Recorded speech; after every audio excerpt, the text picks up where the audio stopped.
तो देखिए बच्चे, कुछ और बातें हम लोग कर रहे हैं यहाँ पर क्लोरोप्लास्ट के बारे में। तो ध्यान रखिएगा, क्लोरोप्लास्ट में मैंने आपको बताया था बेटा, ये एक डबल मेम्ब्रेन बाउंडेड स्ट्रक्चर होता है। इसमें दो मेम्ब्रेन होती हैं, एक तो आउटर मेम्ब्रेन, दूसरी इनर मेम्ब्रेन। दोनों मेम्ब्रेन के बीच में जो स्पेस होता है इसे क्या बोलते हैं, बोलो। हाँ, पेरीप्लास्टिडियल स्पेस। और अंदर क्या पाया जाता है, अंदर जो लिक्विड भरा होता है इसको हम लोग स्ट्रोमा कहते हैं, समझे। बेटा जो स्ट्रोमा होता है, ध्यान रखिएगा, जो क्लोरोप्लास्ट का स्ट्रोमा होता है इसमें प्रोटीन पाई जाती हैं, लिपिड पाया जाता है। देखिए यहाँ पर प्रोटीन है, लिपिड है, प्लस एंजाइम है। एंजाइम है किसके, डार्क रिएक्शन के एंजाइम पाए जाते हैं। बेटा डार्क रिएक्शन को डार्क रिएक्शन इसलिए कहते हैं क्योंकि ये लाइट इंडिपेंडेंट होती है। ये डायरेक्टली लाइट पर डिपेंड नहीं करती है, बट ये लाइट में बनने वाले प्रोडक्ट पे डिपेंड करती है। जो लाइट में बनता है इसको हम लोग एसिमिलेटरी पावर एटीपी और NADP H dot H plus भी बोलते हैं।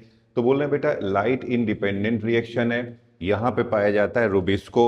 Rubisco is most abundant enzyme on earth, ध्यान रखिएगा, most abundant enzyme on earth. मेरा मैंने आपको बताया था क्लोरोप्लास्ट में पहले तो खुद की दो मेम्ब्रेन होती है, तो एक डबल मेम्ब्रेन बाउंडेड सिस्टम होता है, और तीसरी मेम्ब्रेन इसमें थाइलेकोइड की मेम्ब्रेन भी होती है। तो एक थ्री मेम्ब्रेन सिस्टम होता है। इंटरनली इसमें एक तीसरी मेम्ब्रेन भी पाई जाती है। याद रखिएगा, thylakoid single membrane bounded structure होता है। तो जो थाइलेकोइड है ये सिंगल मेम्ब्रेन बाउंडेड स्ट्रक्चर है। बेटा क्लोरोप्लास्ट में एनर्जी जो है कन्वर्ट की जाती है केमिकल एनर्जी को, ध्यान रखिएगा, लाइट एनर्जी को केमिकल एनर्जी में कन्वर्ट किया जाता है। इसीलिए जो क्लोरोप्लास्ट है इसको बोलते हैं एनर्जी ट्रांसड्यूसर, ध्यान रखेंगे। ये एनर्जी को ट्रांसड्यूस कर रहा है, लाइट एनर्जी को केमिकल एनर्जी में कन्वर्ट कर रहा है। बोल रहे हैं स्ट्रक्चर ऑफ क्लोरो, बेटा मैंने आपको बताया था ये थाइलेकोइड है। ये देखिए ये थाइलेकोइड है। ये थाइलेकोइड में इंटरनली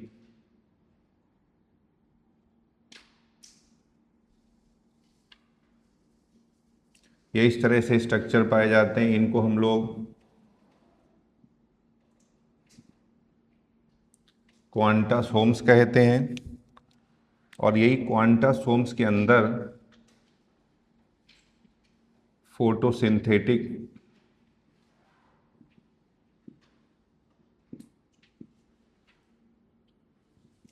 फोटोसिंथेटिक पिगमेंट्स पाए जाते हैं, ध्यान रखिएगा। तो क्वांटासोम जो है थाइलेकोइड की इनर मेम्ब्रेन में पाए जाते हैं, और इसी क्वांटासोम में फोटोसिंथेटिक पिगमेंट पाए जाते हैं। ध्यान रखिए, मैंने आपको कल भी बताया था कि अगर बोला जाए फंक्शनल यूनिट ऑफ क्लोरोप्लास्ट तो आंसर हो जाएगा क्वांटासोम। और अगर बोले स्ट्रक्चरल यूनिट ऑफ क्लोरोप्लास्ट, ध्यान रखिएगा, अगर पूछा जाएगा स्ट्रक्चरल यूनिट ऑफ क्लोरोप्लास्ट तो आंसर हो जाएगा थाइलेकोइड, ठीक है। तो फंक्शनल यूनिट तो आंसर हो जाएगा क्वांटासोम, स्ट्रक्चरल यूनिट तो आंसर हो जाएगा थाइलेकोइड। और बता दिया बेटा, थाइलेकोइड जो है सिंगल मेम्ब्रेन बाउंडेड स्ट्रक्चर होता है, और थाइलेकोइड की जो इनर मेम्ब्रेन पे क्वांटासोम्स पाए जाते हैं, क्वांटासोम के ही अंदर जो है फोटोसिंथेटिक पिगमेंट पाए जाते हैं। तो बोल रहे हैं ये जो क्वांटासोम्स है प्रेजेंट ऑल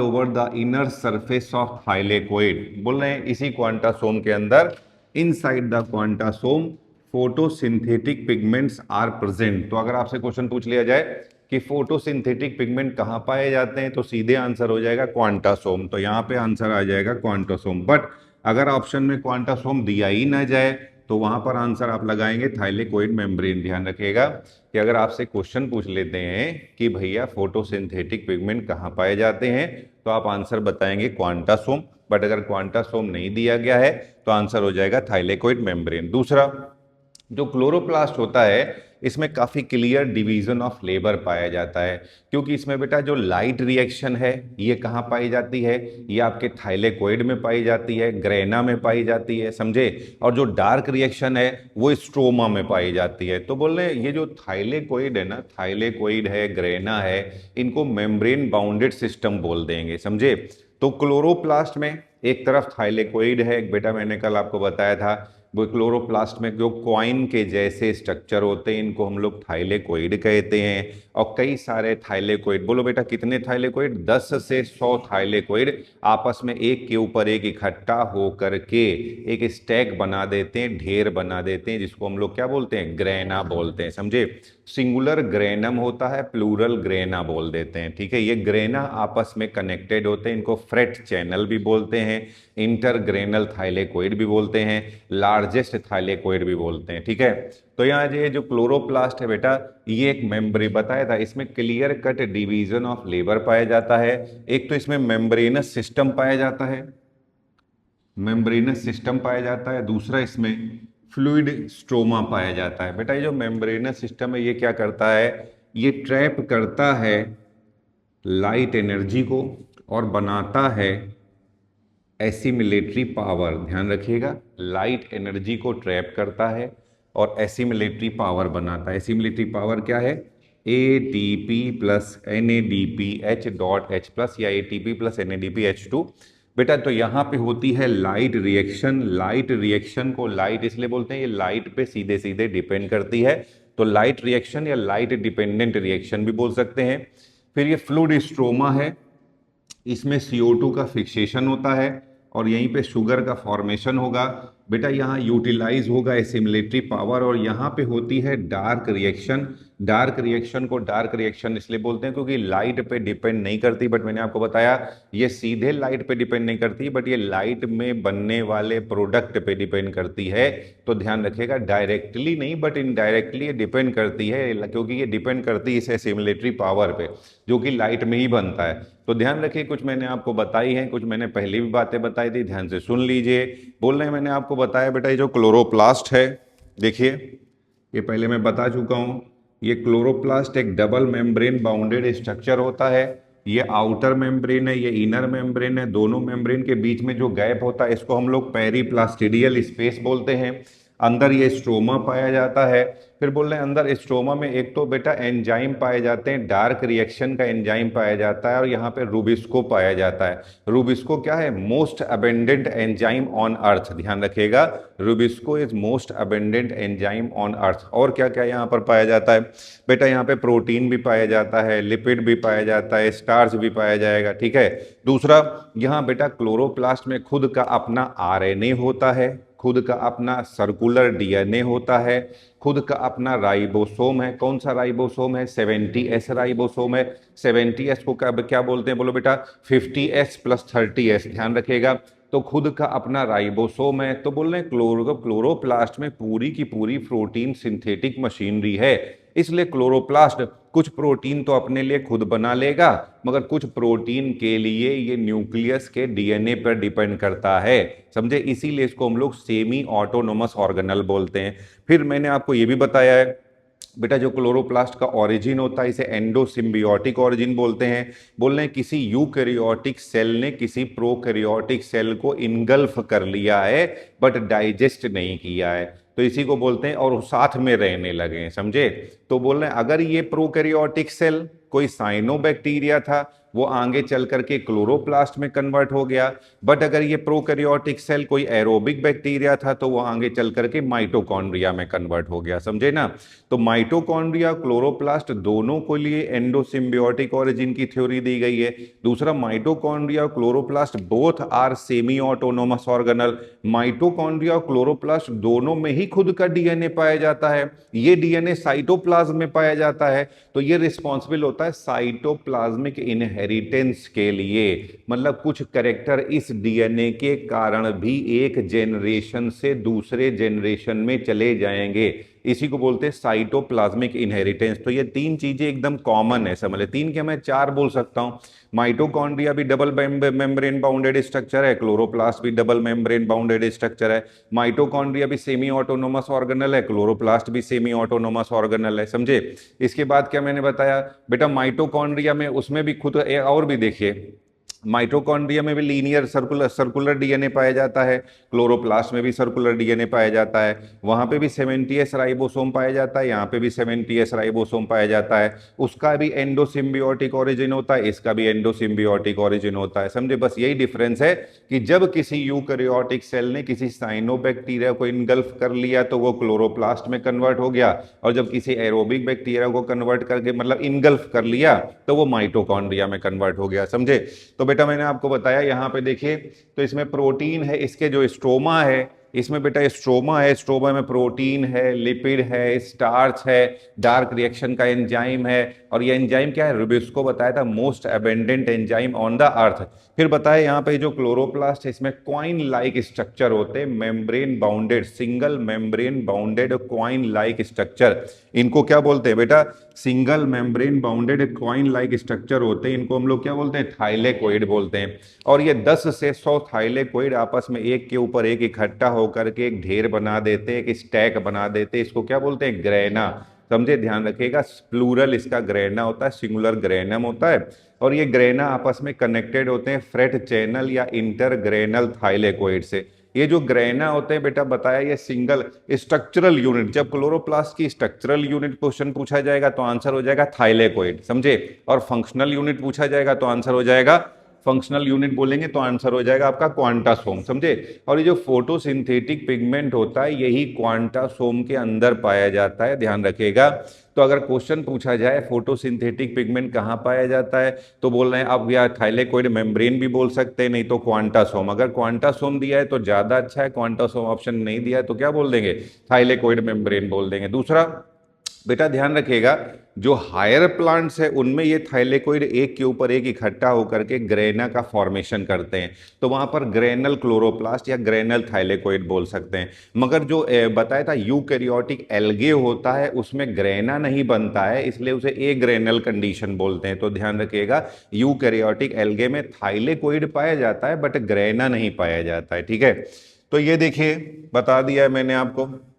हाँ, ये सारी बातें तो हो गई। हाँ, नेक्स्ट है क्लोरोप्लास्ट में बहुत ही क्लियर क्लट कट डिवीजन ऑफ लेबर पाया जाता है, क्योंकि इसमें कुछ पार्ट जो है कुछ काम मेम्ब्रेनस सिस्टम में होता है, कुछ पार्ट जो है फ्लूइड स्ट्रोमा में होता है। जो ये मेम्ब्रेनस सिस्टम होता है ये क्या करता है, ये लाइट एनर्जी को ट्रैप करता है और एसिमिलेटरी पावर का फॉर्मेशन करता है। एसिमिलेटरी पावर क्या होता है, ATP plus NADPH dot H plus होता है। इस पे लाइट रिएक्शन होती है, लाइट रिएक्शन को ये जो डिपेंड करती है बेटा, लाइट पे डिपेंड करती है।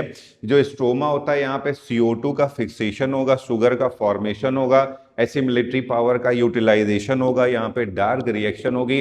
डार्क रिएक्शन को हम लोग लाइट इंडिपेंडेंट रिएक्शन बोलते हैं, क्योंकि लाइट पर सीधे डिपेंड नहीं करती बट ये लाइट में बनने वाले प्रोडक्ट पे डिपेंड करती है, एसिमिलेटरी पावर पे डिपेंड करती है। ठीक है, देखो बच्चों इधर देखिए, ये मान लीजिए कोई पत्ती है, ये लीफ है, तो लीफ में जो अपर सरफेस है ये अपर एपिडर्मिस होती है, ये इसको आप एपिडर्मिस ही बोल सकते हो सीधे। जो ऊपर वाला सरफेस है इसको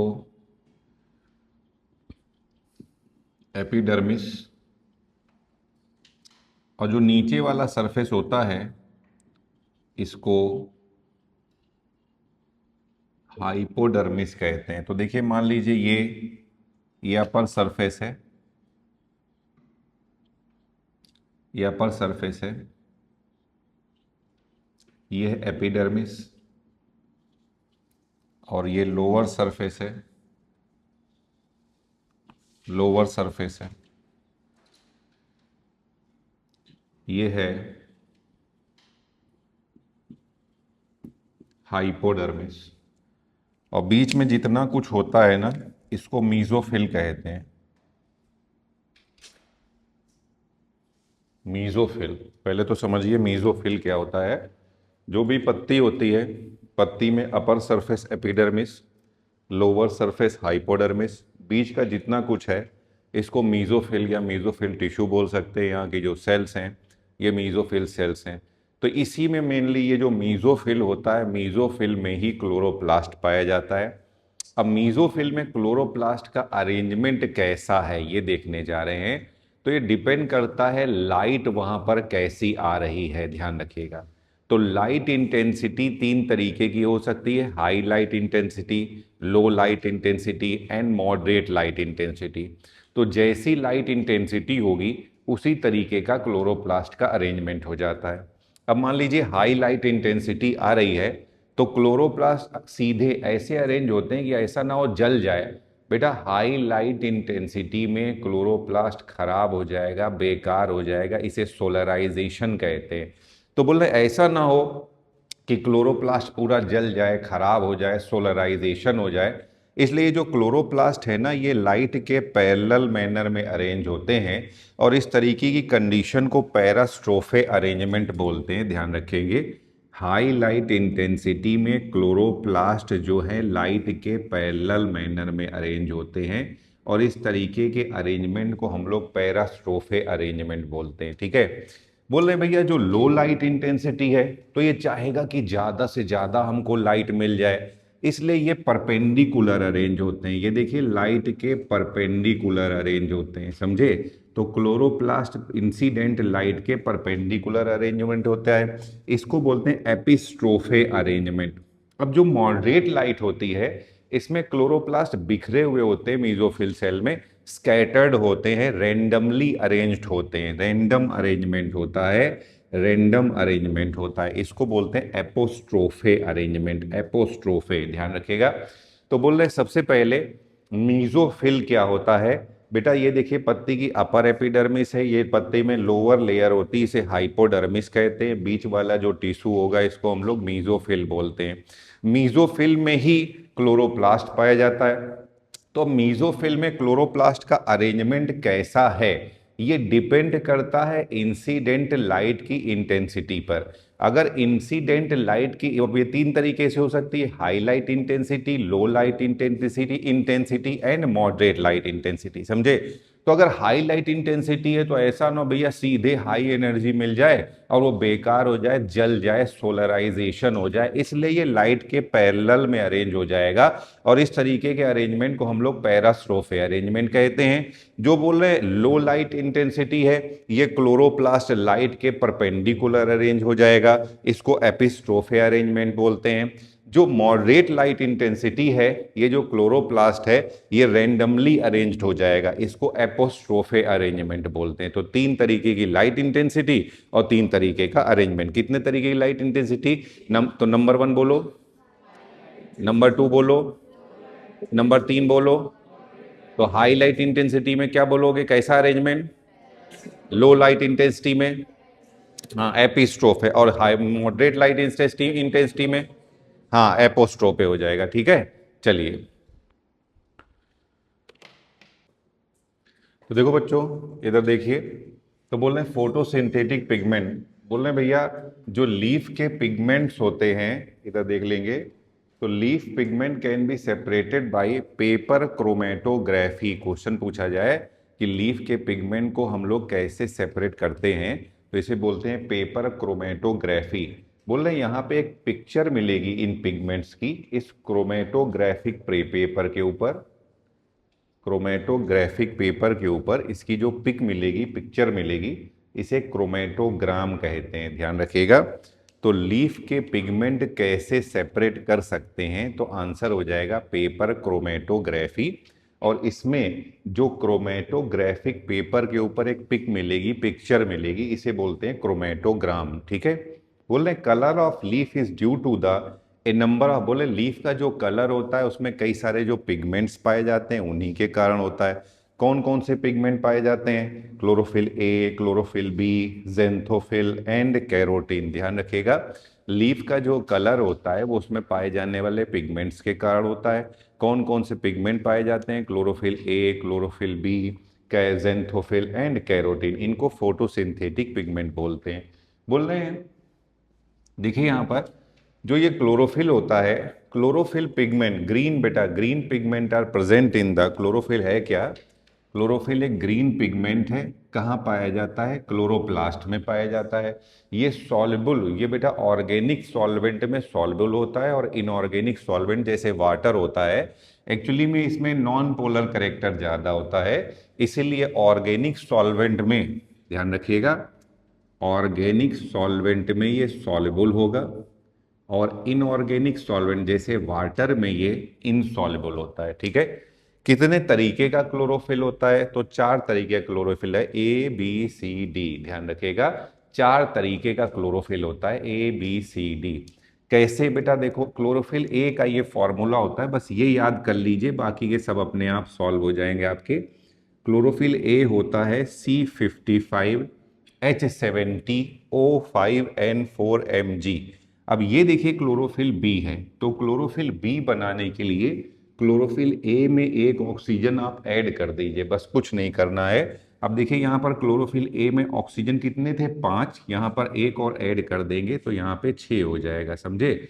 तो chlorophyll A plus 1 oxygen, chlorophyll A plus 1 oxygen, तो ये आंसर हो जाएगा क्लोरोफिल बी। ध्यान रखेंगे।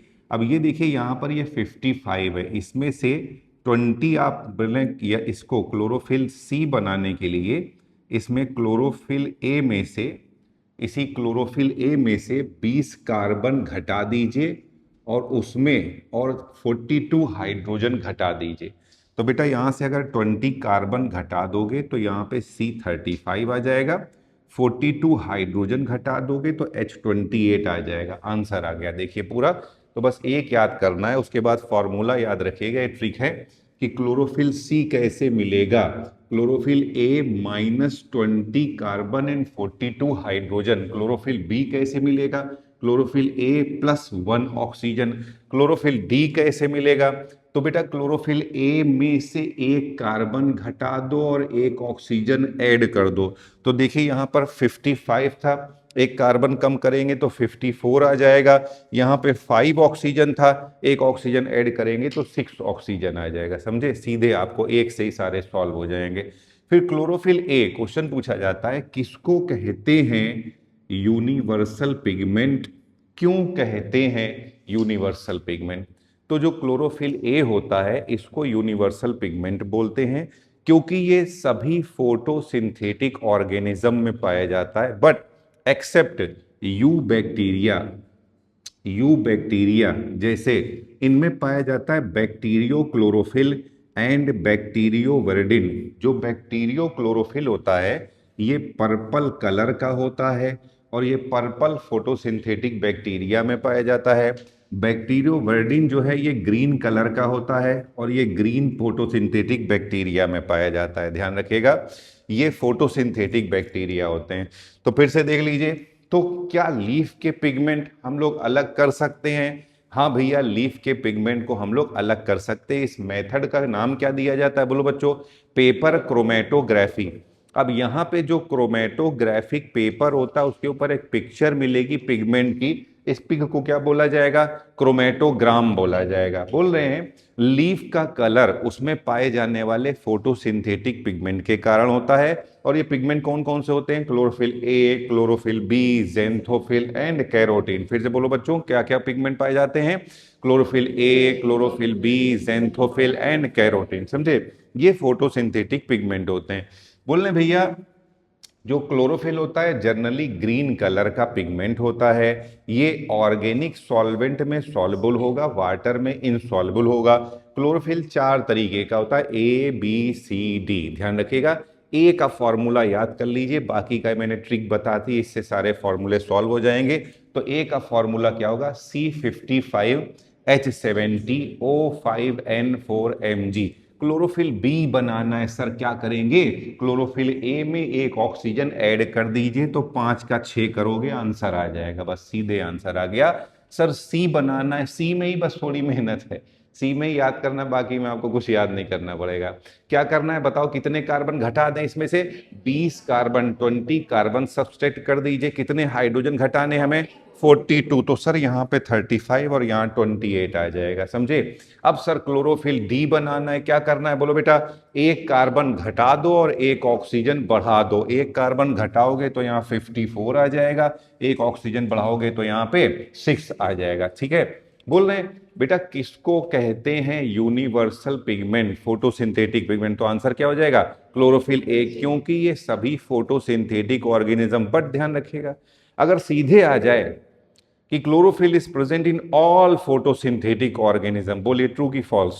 फॉल्स हो जाएगा भैया। जर्नली जर्नली ये सभी फोटो, बेटा यहां पे जर्नली ध्यान रखिएगा कि जर्नली ये सभी फोटोसिंथेटिक पिगमेंट में, सभी फोटोसिंथेटिक ऑर्गेनिजम्स में होता है, मगर एक्सेप्ट यू बैक्टीरिया। अब यू बैक्टीरिया में फिर से कौन कौन सा पिगमेंट, तो बोल रहे हैं एक तो बैक्टीरियो क्लोरोफिल पाया जाएगा, दूसरा बैक्टीरियो वेरिडिन पाया जाएगा।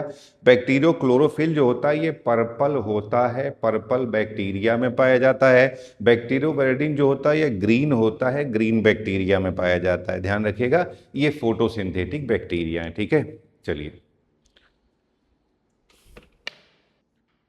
बेटा देखो, बोल रहे हैं जो क्लोरोफिल ए होता है, ये chlorophyll A blue green colour का पिगमेंट है। अभी बताया था बेटा सभी फोटोसिंथेटिक ऑर्गेनिजम्स में पाया जाता है, बस कुछ जो है आपका यू बैक्टीरिया को छोड़ करके, ठीक है। तो इसको यूनिवर्सल फोटोसिंथेटिक पिगमेंट बोलते हैं, क्योंकि क्लोरोफिल ए जो है सभी फोटोसिंथेटिक ऑर्गेनिज्म में पाया जाता है except eubacteria.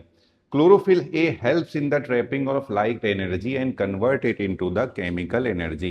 Chlorophyll A जो है ये लाइट एनर्जी को ट्रैप करने में हेल्प करता है और उसे केमिकल एनर्जी में कन्वर्ट करता है। बोल रहे हैं they are present in the, भैया थाइलेकोइड बताया था मैंने, सभी फोटोसिंथेटिक मेम्ब्रेन कहाँ है थाइलेकोइड में, सभी फोटोसिंथेटिक पिगमेंट कहाँ है थाइलेकोइड मेम्ब्रेन पे पाए जाते हैं, ठीक है। तो क्या क्या पॉइंट से ध्यान से देखो, तो क्लोरोफिल ए जो है बोल रहे हैं प्राइमरी फोटोसिंथेटिक पिगमेंट बोलते हैं इसको।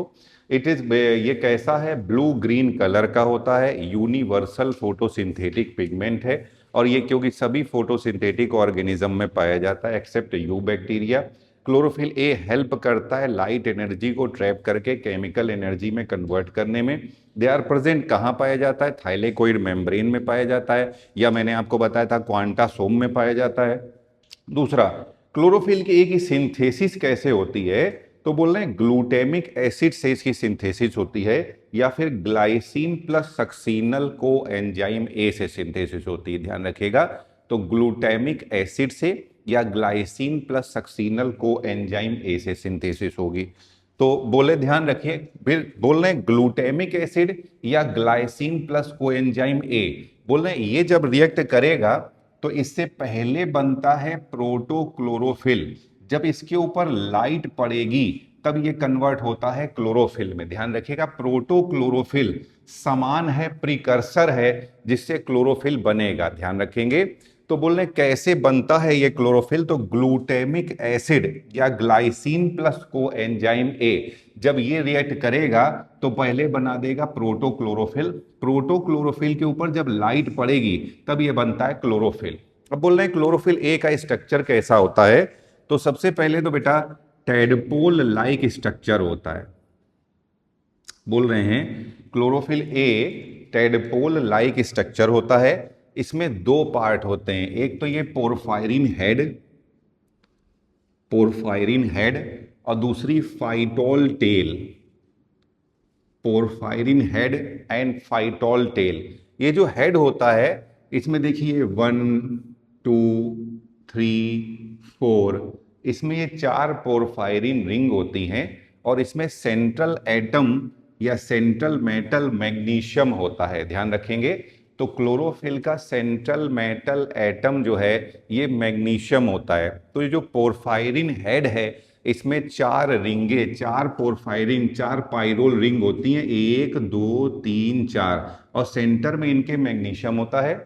कोई सी भी 2 पाइरोल रिंग के बीच की जो दूरी होती है ये 15 एंगस्ट्रॉम होती है। ध्यान रखेंगे कोई सी भी 2 पाइरोल रिंग के, ये देखिए ये अगर इसको देखेंगे 1 2 के बीच की दूरी तो ये भी 15 एंगस्ट्रॉम है, ये भी दूरी देखेंगे तो ये भी 15 एंगस्ट्रॉम है, ये भी डिस्टेंस देखेंगे तो ये भी 15 एंगस्ट्रॉम है। सभी पाइरोल रिंग के बीच की डिस्टेंस 15 एंगस्ट्रॉम होती है।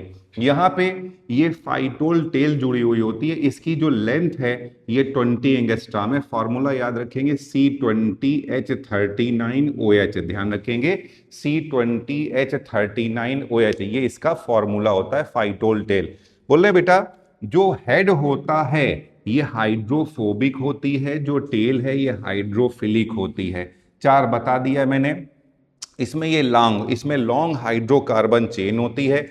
बोले कहां पर जुड़ती है, तो फोर्थ रिंग के 7th कार्बन पे जुड़ती है। ध्यान रखिएगा कहां पर जुड़ी हुई होती है फाइटोल टेल, तो फोर्थ रिंग के 7th कार्बन पर जुड़ी हुई होती है। बोले थर्ड, अब ये बोल रहे हैं भैया क्या डिफरेंस होता है क्लोरोफिल ए और क्लोरोफिल बी में, तो जो ये पाइरोल रिंग है, पाइरोल रिंग का जो थर्ड कार्बन है, क्लोरोफिल ए में CH3 ग्रुप पाया जाता है, क्लोरोफिल बी में CHO ग्रुप पाया जाता है।